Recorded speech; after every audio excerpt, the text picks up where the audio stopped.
cemalin göreyim ey mahitaban Mustafa. Ref nikab ruhunu şemsi dirahşan.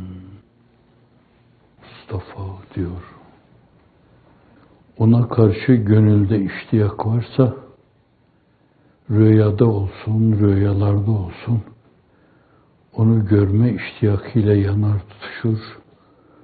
Arz et cemalin göreyim ey mahitaban Mustafa der. Gönülde öyle bir şey yoksa, dilde de öyle bir şey olmaz. Çünkü dil çok defa bazen şeytanın dürtüleriyle onun dediklerine tercüman olur. Fakat dilin dil olması, dile dil olmasına bağlıdır. Farsça dil gönül demektir. İmani heyecanın bir mızrap gibi oraya inmesi sonucu, diline, dudağına sıçrayan manalar, mazmunlar, onları ifade etme esasen. Evet, gönülde varsa öyle bir şey, insan her zaman onu diler. Keşke bir rüyamda bile görsem. Bazen ızrar halleri, zaruret halleri, mazlumiyet, mağduriyet halleri tenezzülen onların ufkuna tecelli etmeleri her zaman söz konusu olabilir. Şu anda da çeşit çeşit işin müzafı değil, mükabının, mağduriyetin mükabını yaşayan İnsanlar, hatta bazen yakazeten gördüm diyenler de var. Açıktan açığa insanlığın iftihar tablosu, vücudu necmi nuranisiyle, Miraç'ta Cenab-ı Hakk'ın huzuruna çıktığı o vücudu necmi nuranisiyle temessül ediyor. Siyer'de nasıl görülüyorsa öyle temessül ediyor. Hazreti Ali'nin Şemail'de anlattığı şekilde temessül ediyor. Zaten o mevzuda Muhyiddin İbn Arabi ile İmam Rabbani'nin mütealaları farklı biraz. Bu, onları moralize etme adına, kuvve-i maneviyelerini takviye etme adına, inkisar yaşamamaları adına, bazı mahrumiyetler ve mağduriyetler yaşıyorlar ama canım o kadar mağduriyet ve mahrumiyete mukabil benim sizinle beraber olmamı size yetmiyor mu? Der gibi bir şey. Ve onun en sadık yaranı, yol arkadaşları ki ashabım diyor. Ve onlara yıldızlarım diyor. Bazen onlar da temessül ediyorlar. Kılıklarıyla, kıyafetleriyle, şemaildeki şekillerine uygun. Yani Hazreti Ömer Efendimiz o cesim mahiyetiyle, geniş omuzlarıyla, omuzlarına kadar sarkan saçlarıyla, başında göz kamaştıran sarığıyla temessül ediyor. Endişe etmeyin diyor, az kaldı diyor. Bunlar bir kısım böyle zeleme, fasakaya karşı onları moralize etme adına, kuvve-i maneviyeleri takviye etme adına çok önemli bir şey. Fakat o türlü duruma maruz kalmayan insanlar, onlarda da o istek olmalı. Her zaman onu virdü zeban etmeliler, onu dile dolamalılar, onu istemeliler. Hazreti Ruhu Seyyidül Enam, Habbibullaha ila ibadi, bildiğiniz şey bu. Yuhbibkumullah, Allah'ı kullarına sevdirin ki Allah da sizi sevsin diyor. Sizin Allah'ı kullarına sevdirme mevzuunda yaptığınız şeyler şarta adi planında bir damla. Cenab-ı Hakk'ın sizi sevmesine gelince o damla değil, derya. Öyle bir damla bence ortaya koyunca bir deryaya sahip oluyorsunuz. Böyle bir kazanım bu. Bu açıdan da sizin mesleğiniz esasen bu idi. Onu yapıyor idiniz. Bu yolda böyle şahlanmış bir küheylan gibi kalbiniz durasıya dünyanın dört bir yanına koşuyor ve namı celili ilahi her yerde şeapal açsın diyordunuz. Onu sevdirmeye çalışıyordunuz. Tavırlarınızla, davranışlarınızla, halinizle, temsilinizle. İktiza ederse bazen beyanınızla. Beyan, halin, temsilin yanında 2 adım geriye çekilir. Arkadaş söz sizde der yani. Çünkü onlar daha inandırıcıdır. Söz bazen yalan olabilir, siyasetçilerin sözleri gibi. Sevdirme yolunuz, yönteminiz olduğundan dolayı belli ölçüde Cenab-ı Hak da bir vüd vaz etti. Yani kalplere size karşı bir sevgi, bir alaka vaz etti. İnnellezîne âmenû ve amilussâlihâti seyec'alû lehumurrahmânu vudda. Vüd, muhabbetin de ötesinde kalplerde duyulan derin bir alaka, bir kabul hissi, bir bağır ve sine açma işi. Allah'ı sevdirme, peygamberi sevdirme, zayıf hadis, üzerine güneşin doğup battığı her şeyden daha hayırlıdır. Sıhhatlı hadis, yığın yığın kırmızı koyunlar, bu Arap'ın değer atfettiği, develer de diyebilirsiniz. Bugünün değer hükümlerine göre 100 tane zırhlı araç, böyle göz kamaştırıcı. Bir adamın hidayetine vesile olmak, o kadar şeyi tasadduk etmeden daha hayırlıdır. Allah'ı sevdirme, peygamberi sevdirme müminin en önemli işidir. Öbürünü söylemiyor Efendimiz, ben hatırlamıyorum, belki söylemiştir. Habbibullah ila ibadi yuhbibkumullah. Öbürü de şu, öbürü ne demek? Diğer esas. Habbibur Resule yuhbibkumur Resul. Habbibur Resule ila ümmetihi ilel insaniyeti yuhbibkumur Resul. Allah Resulü'nü insanlığa sevdirin. Allah Resulü de sizi sevsin. Cennete girmeden daha hayırlıdır bu. Çünkü her şeyi onun sayesinde, onun bülbüllerin ötüşünün ötesindeki o insanı bayıltan beyanı sayesinde ne gördükse o sayede gördük, ne bildikse o sayede bildik. Bildiklerimiz, gördüklerimiz de onun ortaya koyduğu şeyin ölçü mişarı olmaz. Yani ölçün de ölçü olmaz demek bu. Bu tabiri Üstad kullanıyor. Mişar da esasen 1/10 demek. İkisini ele alırsanız sadece 1/10'in 1/10'i yapar. O kadar da yapar mı yapmaz mı bilemeyeceğim. Oturup kalkıp sürekli hep onu heceleme, onunla gündüzleme, onunla geceleme. Geceler onunla taşlandırılmalı, teheccüd adı ünvanıyla. Gecede yüzler yere sürülmeli, seccadenin beklediği şey esas seccadeye emanet edilmeli, gözyaşları, ahuvah ona emanet edilmeli. Hiçbir şey boşa gitmez. O biliyor, her şeyi biliyor. Dolayısıyla eğer ümit bağlayacaksanız, işte o derin alakanız sayesinde ümit bağlayacaksınız. Tabii bir korku dürtüsüyle esasen aynı zamanda. Amanın senden koparım endişesiyle. Çokları o koparımı öyle öne çıkarmışlar ki sadece yese düşmemişler. Enbiya-i İzam'ın bile o mevzuda Allah'la münasebetleri açısından beyanlarına, tavırlarına bakılacak olursa, işte bakın Hazreti Ruh Seyyidülenam'a, Allah'ın fazla olmazsa ben de cennete giremem. Günümüzde sıradan böyle kelle insanı diyebileceğimiz insanlar, kafa değil, insanlar. Acaba bu mülahazayı hiçbiri mülahazaya almış mıdır, hiç dinlendirmiş midir? O büyüklerden çokları Enbiya-i İzam o mevzuda masum ve masum olduklarından dolayı Allah'ın lütfu, keremi, fazlı, menni, ihsanı, inayetiyle cennete girecekleri katidir, onda şüphe yok.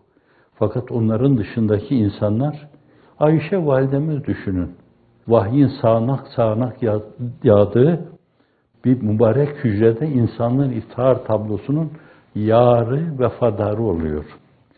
Tilmizi oluyor ve eşi oluyor. Gece hayatına vakıf, gündüz hayatına vakıf. Fakat hiç akıbetinden emin değil. Bir gün konuşurken Allah Resuluna artık bir yönüyle mesele vicdanından taşıyor, diline dudağına dolaşıyor. Ya Resulullah diyor, eşinizi orada hatırlar mısınız? Allah Resulü bedavadan insanlara utufet dağıtıyor gibi o mevzuda söz söylemiyor. O mevzuda söylenecek her şeyi kendi şartlarına bağlı söylüyor. Abdest alırken parmaklarını hilallameyana buyuruyor ki, abdest alırken parmaklarını böyle yapmayan öbür tarafta ateş hilallar onlar. Ateş girer. Ayağını yıkarken kuru bir taban görüyor. Veylun lil a'kabi minen nar diyor. Herkese ümit aşılayan, reca duygusuyla herkesi sevindiren, Allah'a tevcih buyuran insan. O mevzuda Allah'ın emirlerini yaşama mevzuunda, yaşatma mevzuunda öyle hassas ki, iğne ucu kadar abdest uzuvlarında bir kuru kalma varsa, abdest değil ve sen abdestsiz namaz kılıyorsun demektir. Öyle de hassas. İşte o hassasiyetin ishar sadedinde mübarek zevceyi, mükerremeleri, mümtazelerine buyuruyor ki, ama 3 yerde asla diyor. Bu ne demektir yani? İnsanlığın iftihar tablosu demek o 3 yerde, haşu onun için ben onu düşünmek istemem. Ama onun sözünü naklediyorum. Ben düşünemem kimseyi diyor orada. Yani seni de düşünemem. Bir yönüyle herkes o badireleri, o 3 tane badireyi bence burada aşmaya çalışmalı. O badireler burada aşılacak. O da Allah'la irtibatın bence derinlik üstüne derinlik kazandırılmasına bağlı. Resulullah'a irtibatın sallallahu aleyhi ve sellem derinlik üstüne derinlik kazandırılmasına bağlı. Bu açıdan mümin bir taraftan Allah'ı, peygamberi sevdirme mevzu, bir diğer taraftan da esasen sabahta Hazreti Gazali'de okuduk. Havf ve reca dengesi içinde meseleyi götürmeye bağlı. İşte Ayşe validemiz gibi o endişeyle böyle tir tir titremeli. Bazıları kafir olarak ölmeden korkuyor. Bir arkadaşınız var sizin, o da en çok ondan korkuyor. Kafir olarak ölürüm diye korkuyor. Başını yere koyduğu zaman, ben tanıyorum onu da, başını yere koyduğu zaman Allah'ım kafir olarak öldürme beni. Ama orada ne kadar içini döküyor ona, ne kadar yalvarıyor, ne kadar sızlanıyor Allah bilir onu. Fakat kafir olarak öldürme. O kim ki? Günümüzün insanı, sıradan bir insan diyebilirsiniz. Arkadaşınız da olsa sizin. Ama Esved İbni Yezid-ül Nehai tabi'in döneminde Ebu Hanife ekolünün de esasen kurucularından, müessislerinden. Nehai ailesinin serkarı, vefat edeceği zaman yakını Elkame kendisini ziyarete geliyor. İyadetül marid deniyor buna. O da bir yönüyle canı dudağında, el ile, ayak ile elveda, el firak ediyor. Öbür aleme göçme, faslını hissediyor gibi. Öyle kıvranıyor, öylesine böyle sızlanıyor, öylesine dert yanar gibi bir tavır sergiliyor ki, ne o diyor Elkame, günahlarından mı endişe duyuyorsun? Acı bir tebessüm. Ne günahı diyor. Kafir olarak ölmeden korkuyorum. Bir taraftan bu ölçüde korku ama katiyen Cenab-ı Hakk'ın rahmetinin vüs'atinden ümidini kesmeme. Bu bir kanat. Bu öyle bir kanat ki sizi ona doğru itiyor. Aman ona sığının. İnnemâ yahşallâhe min ibâdil ulema. Eğer biliyorsanız bence Allah'a karşı ciddi bir iç saygısına sahip olacaksınız. İn'amullah'ın Sözcüğümüz Şahan'la konuşmasında söylediği şey, bu meseleyi anlatınca diyor ki innema yahşallah min ibadil ulema. Gerçek alimler, Allah'tan gerçek korkanlar onlardır. İlmini tabiatına mal etmiş bir yönüyle. İlmi marifet haline getirmiş, marifeti muhabbet haline getirmiş. Muhabbeti aşkı ruhani haline getirmiş. Onu zevki ruhani haline getirmiş. Onu aşkı iştiyak haline getirmiş. Gerçekten esasen ulema işte bunlardır yani. Gerçek alimler bunlardır.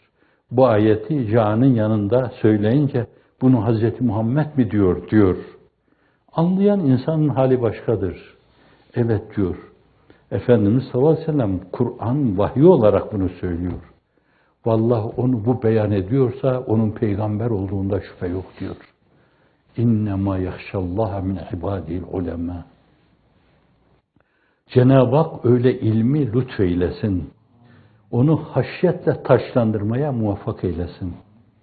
O haşyet, o huşu ayrı şeyler bunlar. O havf, o mehabbet duygusu bir yönüyle sizi onun rahmet kucağına, inayet kucağına, kerem kucağına, şefkat kucağına, re'fet kucağına itiyor gibi bir faktör. Öyle kabul edeceksiniz. Bir diğer taraftan da ne kadar korkarsanız, ayaklarınız ne kadar titrerse titresin, katiyen gözünüz hep onun size açılacak kapısında. Bir gün başımı koyduğum o eşiğin sahibi o kapıyı bana aralayacak ve açacaktır. İmam Zeynül Abidin'in mülahazaları çerçevesinde meseleye bakabilirsiniz. O kendinden evvelkilerin, seleflerin halesine doğru müteveccih olduğu kimselerin hissiyatına tercüman. Onlar nasıl düşünmüşler, nasıl etmişler, onun gözü de onların üzerinde aynı şeyleri bir zeban etmiş. Bu Bekru, Ömer, Osman, Ali'nin hissiyatlarını bir zeban etmiş, onu dinlendiriyor. O korkunun tir tir titremenin yanı başında benim gibi acizi, fakiri böyle kapısına eli boş gelen insanlar şimdiye kadar hiç boş geriye çevirmemiştir. Ben de işte öyle eli boş, dağarcığı boş, sermayesiz, sırtında dünyanın yükü, iki büklüm dünya yükü altında gelmiş bir dilenciyim. Utufeti şahaneden, ülufeyi şahaneden, oraya liyakat olmadığı halde gelen insanlar bile istifade ettikleri gibi ben de o istifade mülahazasıyla o kapıya teveccüh ettim, o eşiğe başımı koydum. Bazen rahmet mülahazası dedim, başımı koydum. Bazen re'fet dedim, başımı koydum. Bazen şefkat dedim, Allah'ım başımı koydum. Bazen rahmetin enginliği dedim, başımı koydum. Bazen senin vaadin dedim, başımı koydum. Bazen benim ümidim dedim, beklentim dedim, başımı koydum. Bazen çaresizlik dedim, başımı koydum. Bazen gidecek başka kapı olmadığı mülahazasıyla başımı koydum. Bütün bunlar çok farklı şekilde o kapının tokmağına dokunma demektir. Bir sabah namesinde, bir uşak namesiyle, bir rast namesiyle, bir sega namesiyle, bir hicaz namesiyle farklı farklı mülahazalarla hissiyatımı o kapının önünde dillendirdim. Farklı farklı makamlarla dinlendirdim. O yetmedi. Bir daha ayrı bir kısım argümanları değerlendirme. İşte bu da bir reca hissi. İnsan bu iki kanatla kanatlandığı zaman, havf-ı reca ile kanatlandığı zaman, biri korkuyla sizi ona doğru itecek. Euzu billahi mineşşeytanirracim. Rabbi auzu bike min hemezati şeyatin, şeyatinil insi vel cin, şeyatinis siyasiyin vel içtimaiyin vel askeriyin ve şürtiyin vel istihbariyin vel adliyin vel mülkiyin ve saire. Şeyatinil insi vel cin yuhi ba'du mila ba'din zuhrufel kavli gurura. İnsi ve cinli şeytanların şerrinden sana sığınıyorum. Nasıl gelecekleri, nasıl çarpacakları, nasıl balyoz gibi tepene inecekleri belli değil. Bunca düşman karşısında bir insan Allah'a sığınmayıp da ne yapacak? Bir kanadı o meselenin, kanatlandırıyor bu. Sizi Allah'a doğru kanatlandırıyor. Ama tek kanatla uçamayacağınızı biliyorsunuz. Onun için Allah kuşlara da iki kanat vermiş. Size verdiği manevi yapınız itibariyle manevi anatominiz itibariyle kalbi, ruhi, hissi, şuuri, vicdani hayatınız itibariyle bir havf kanadı, muhabbet kanadı vermiş, bir de reca ve ümit kanadı vermiş. Bu ikisini yerinde kullandığınız zaman ona doğru bir üveyk gibi yükselmeye Allah'ın izni inayetiyle muvaffak olursunuz. Cenab-ı Hak o dengeyi korumaya muvaffak eylesin. O mevzuda ifrat ve tefritlere düşerek sadece korkuyla ümidi öldürmemek, ondan sonra da sadece ümide takılarak bence mehafet ve mehabet hissini perdelememek kaydıyla her ikisini de canlı tutarak, dinç, 20 yaşındaki bir delikanlı gibi dinç tutarak, sağlam iki kanat gibi dinç tutarak her ikisini de ona doğru kanatlanmaya vesile kılmak lazım. Resul-i Ekrem Aleyhisselatü Vesselam Efendimiz'e Allah başta selam etmiş. Esselamu aleyke eyyühen nebi demiş. Ey insanlara mesaj götürecek, onları uyaracak, varlığın mana ve mahiyetini vicdanlarına duyuracak, bana karşı işlerinde aşkı iştiyak hissini uyaracak. Ey Nebi diyor, Esselamu aleyke diyor dolayısıyla. Ne haddimize Allah'ın dediği şeyi demeyeceğiz. Selam diyeceğiz ona. Ama Allah Celle Celaluhu onu bir yönüyle payelendirdiği, bu payelendirmenin hakkını vereceğini bilerek onu o donanımla gönderdiği. Öyle ki peygamberliğinden evvel o 40 senelik hayatında bile hayaline ve rüyalarına bile kirli bir şey misafir olmamıştır.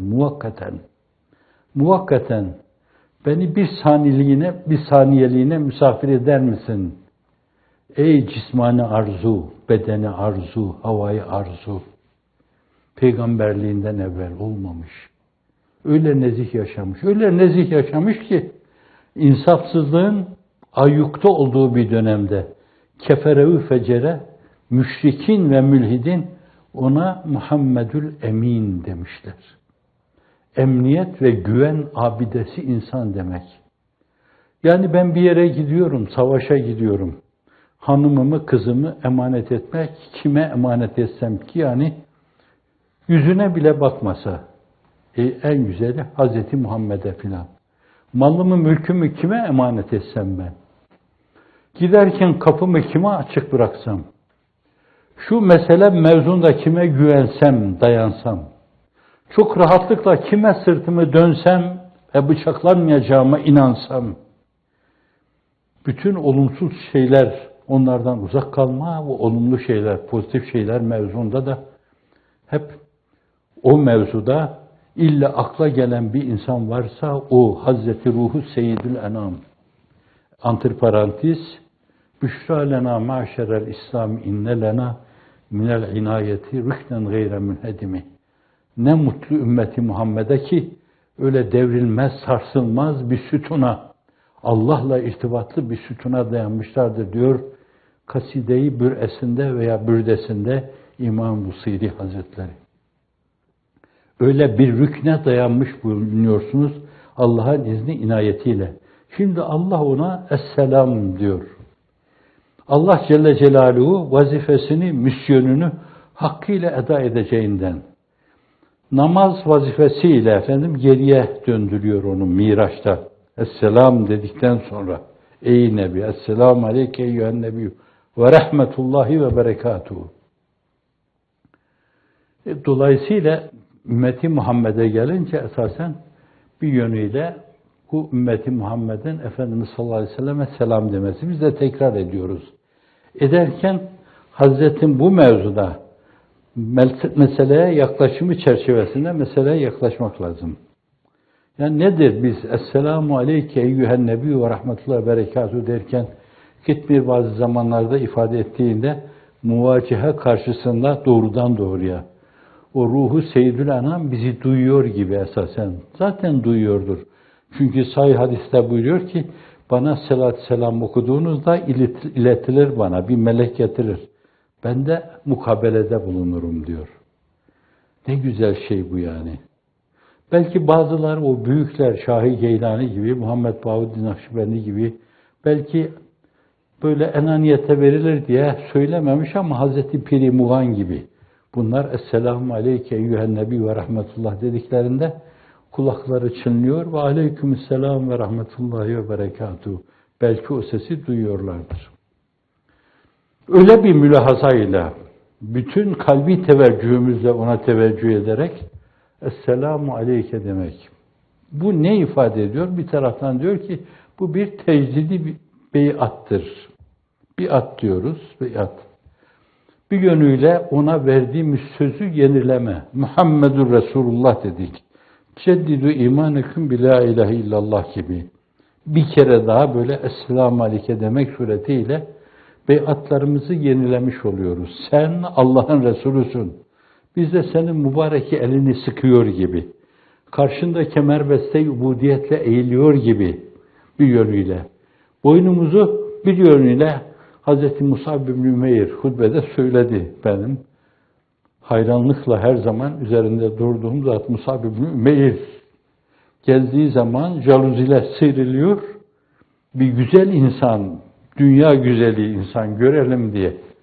Ama dünya adına hiçbir şey tatmadan, dünya zevki namına bir şey bilmiyorum, dünya zevki namına bir şey görmedim. Hazreti Piri Muğan'ın dediği gibi esasen o güzelliklerini Uhud'a kadar taşıyor. Uhud'da Allah Resulü'nün önünde bir kalkan gibi duruyor. İnen kılıçlara karşı kolunu kaldırıyor,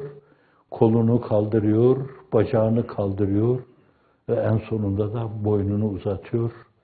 Evvela yaralanması, kesilmesi, koparılması gerekli olan birisi varsa o da işte bu filan diyor.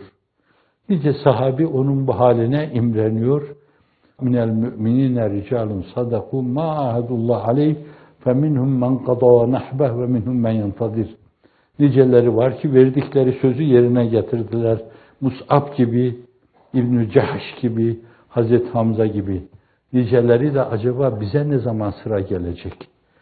Ta şehit olmak suretiyle kanatlanalım. Allah Resulü'nün huzurunda hırzı can etmek suretiyle kanatlanalım diyorlar. Şimdi onun mübarek elini tutuyor gibi yeniden beyatı yenileme. Ya Resulallah bize nübüvvetini yeni duyuruyor gibi biz de duymuşçasına sanki onu yeni duyuyoruz gibi. O dönemde birilerine duyurmuşsun. Öyle değil, hayır. Şu anda bize duyuyorsun gibi. O senin insanlığa emanet olarak sunduğun Kur'an-ı Kerim sana inerken sanki şakır şakır bize de böyle kendisini ifade ediyor gibi. Yeniden beyatımızı yeniliyoruz. Tıpkı Akabe'de senin yedi mübarekeni sıkıp da sana beyat edenler gibi beyatımızı yeniliyoruz. Bir, Efendimiz sallallahu aleyhi ve sellem selam deme, memuriyetini kabul etme. Bir şeyle memur. Varlığın mana ve mahiyetini insanlığa duyurma.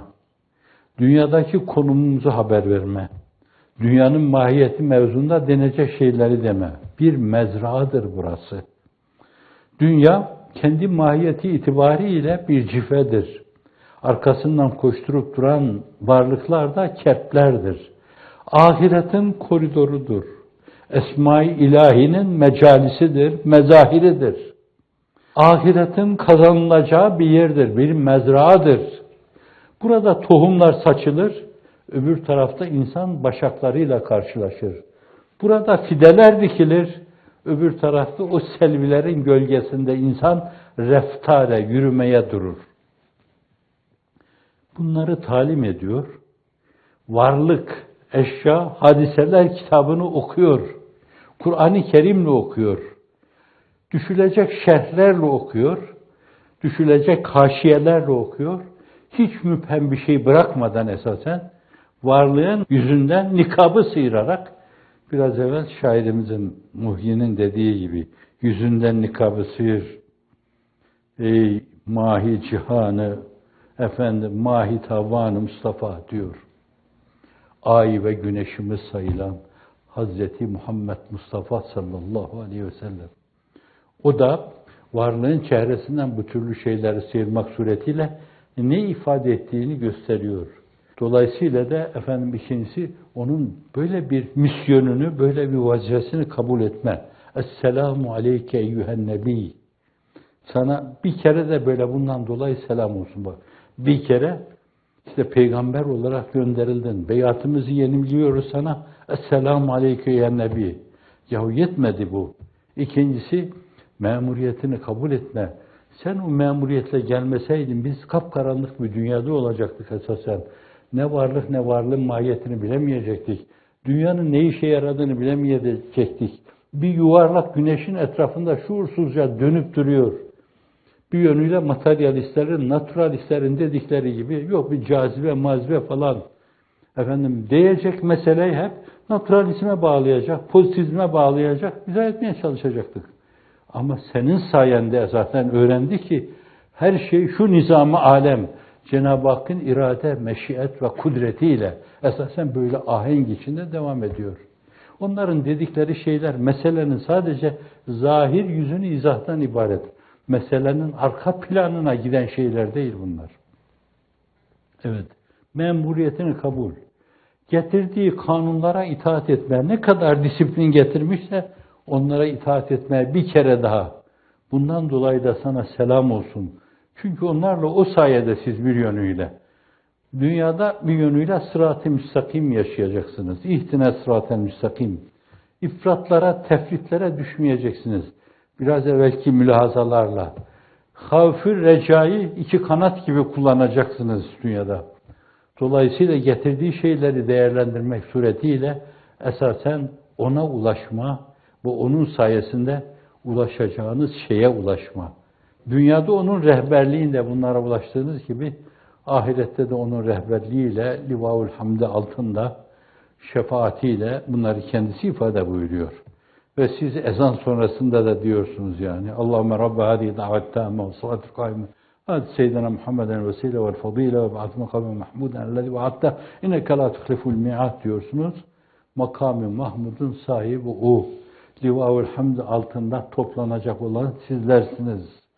Dünyada sizi bir yönüyle Cenab-ı Hakk'a imanın etrafında halkalar haline Allah'ın izniyle getirdiği gibi öbür tarafta da şefaatine mazhariyetin bir yönüyle dışa vurması şeklinde Livaul Hamd'in altında sizleri yine bir araya getirecek odur. Efendim şefaati li ehli kebairi min ümmeti buyuruyor.